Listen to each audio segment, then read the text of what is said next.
اور ان الزامات کو مسترد کرتے ہیں۔ یہ کہ انہوں نے یہ موقف اختیار کیا کہ ہم ان کے ساتھ زیادتی کر رہے اور انہیں ان کے حصے میں زمین نہیں دے رہے، جبکہ سراسر غلط اور خلاف حقیقت بیان ہے۔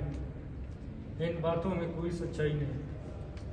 حقیقت یہ ہے کہ ہماری خاندانی جائیداد کی تقسیم تقریباً 3 سال قبل باہمی رضامندی سے اور شرعی اور قانونی طریقے سے کی جا چکی ہے، اور اس وقت ان کے والد سمیت تمام افراد موجود تھے اور تقسیم کے عمل سے مکمل طور پر آگاہ تھے، اور ہمارے ساتھ سارے ثبوت، گواہ اور ان کے ویڈیو کلپ بھی موجود ہیں۔ امداد علی اس وقت جس زمین پر رہائش پذیر ہے وہ انہی کے حصے میں آنے والی زمین ہے اور اس پر مکمل تصرف رکھتے ہیں، اور ابھی بھی وہ رہائش پذیر ہے انہی کے، اور ان کو کوئی روک ٹوک نہیں ہے۔ جس زمین کے بارے میں وہ تنازع پیدا کر رہے میاں گنڈی، وہ ایک غیر آباد بنجر مشترکہ زمین ہے جو اب تک تقسیم نہیں ہوئی اور تمام شرکاء مشترکہ کی ملکیت ہے۔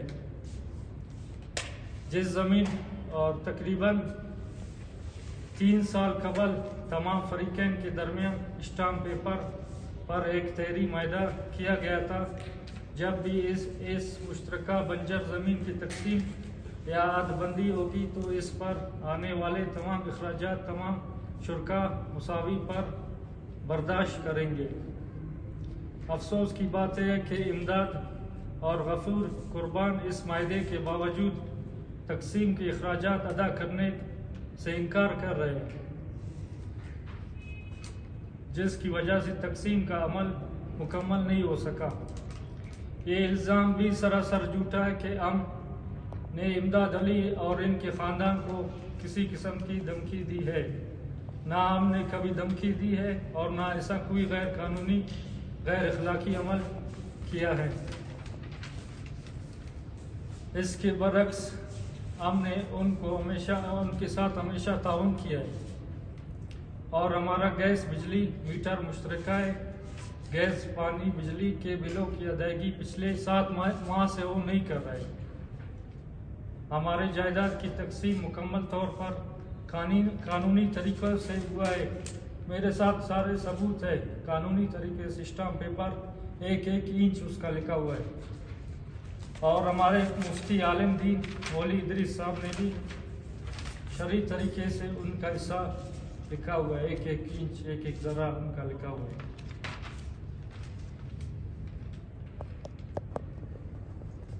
ہماری جائیداد کی تقسیم شرعی طریقوں کے اصول عالم دین محمد ادریس کی نگرانی رہنمائی میں عمل میں آئی ہے۔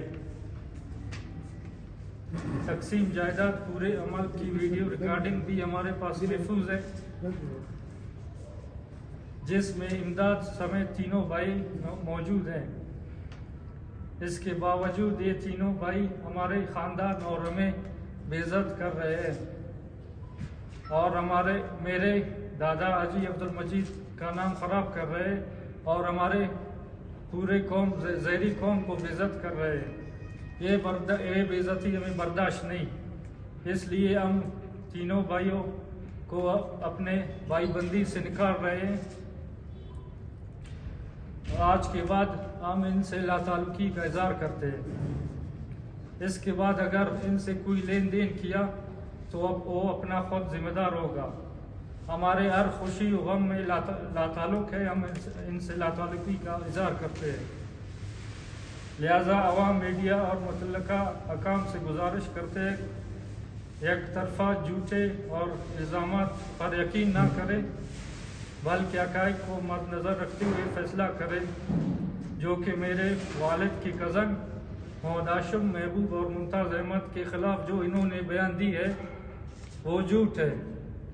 ان لوگوں سے ہمارا جائیداد سے کوئی تعلق نہیں ہے۔ میرے دادا حاجی عبدالمجید نے خود اپنے بھتیجوں محمد ہاشم محبوب ممتاز محمد گل کو 4 سال قبل خود اپنے موجودگی میں حصہ دیا ہے۔ ان کی جائیداد سے ہمارا کوئی تعلق نہیں، اور نہ ہی ہم سے کسی قسم کے حوالے سے ذمہ دار ہے۔ ہم وعدہ کرتے ہیں کہ اگر ہمارے خلاف جھوٹے، بے بنیاد اور اتک آمیز الزامات کا سلسلہ جاری رکھا گیا تو ہم اپنی عزت ساکھ اور قانونی حقوق کے تحفظ کے لیے قانون کے مطابق حد تک عزت اور دیگر مناسب قانونی کارروائی کرنے کا حق محفوظ رکھتے ہیں۔ آخر میں یہ کہنا چاہتا ہوں کہ ہمارا مقصد کسی سے تنازع پیدا کرنا نہیں، بلکہ سچائی کو عوام کے سامنے لانا اور اپنے خاندان کو عزت و وقار کا دفاع کرنا ہے۔ اس بیان کے بعد مجھے یا میرے خاندان کو کوئی جانی یا مالی نقصان ہوا تو اس کا ذمہ دار تینوں بھائی قربان امداد غفور ہوں گے۔ مہربانی۔